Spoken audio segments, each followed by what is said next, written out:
So, a huge shakeup is coming to the UK's National Health Service. We're talking about a £1 billion plan that's all about redirecting money to frontline care. But to do that, it's making some pretty massive changes to how the whole organization is run. So, let's break down what's really going on here. At the very heart of this plan is one big, stark number: 18,000. That's how many administrative and managerial jobs the government is planning to cut from the NHS. Okay, so a number that big, it immediately brings up two massive questions, which are exactly what we're going to unpack. First, why is a change on this scale happening right now? And maybe even more important, how on earth is all of this going to be paid for? Right, let's start with the why. This first part is all about the government's official rationale, and it's being presented as a pretty straightforward plan to slash bureaucracy. The government has a very specific target, and they've given it a name: unnecessary bureaucracy.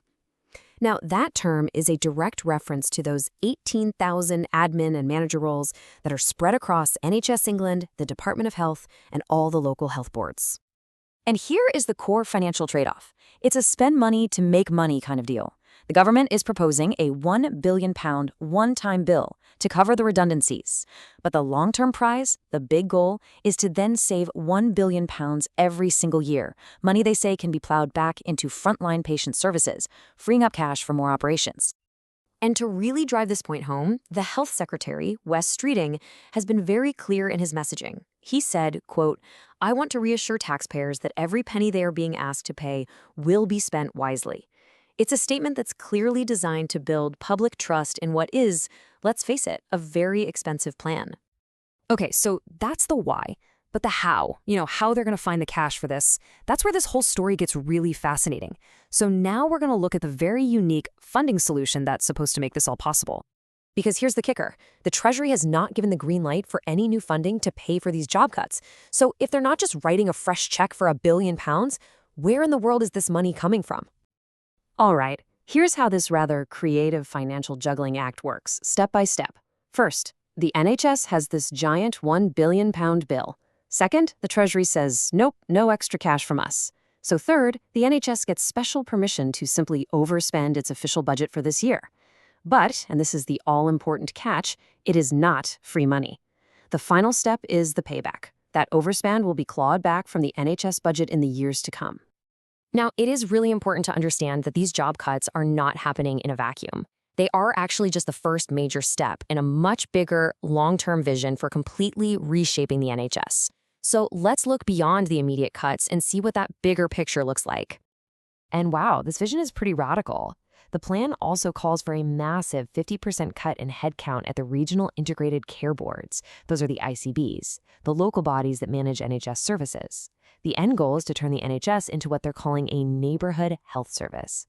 And probably the biggest structural shift of all, the plan is to abolish NHS England as its own separate entity and absorb it directly back into the Department of Health.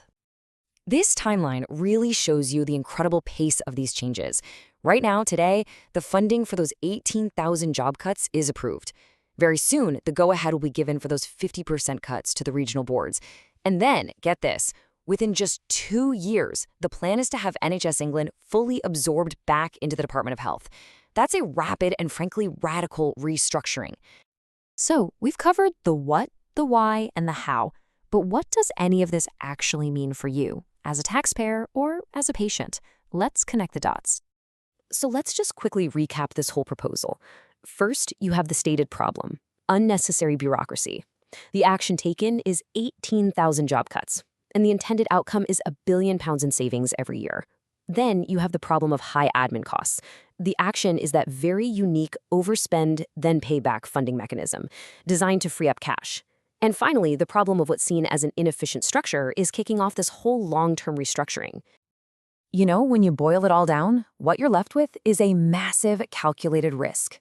The plan is to spend big right now, to take a significant short-term financial hit, all in the hope of achieving major long-term efficiency. And the ultimate goal is to get that money to where supporters say it matters most: patient care. And that leaves us with the big £1 billion question, doesn't it? It's the one that matters more than anything else, but it's the one we just don't have an answer to yet. Will cutting thousands of administrative and managerial jobs actually lead to a more efficient service and ultimately better patient care on the ground?